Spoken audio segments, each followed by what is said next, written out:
ندى. نعم يسمك. بدأ ضرب المتظاهرين ورشهم بخراطيم المياه مجددا.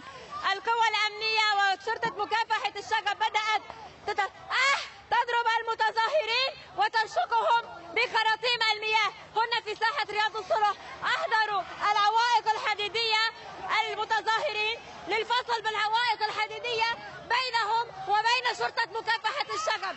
ما قامت به الشرطة أنها بدأت بضربهم.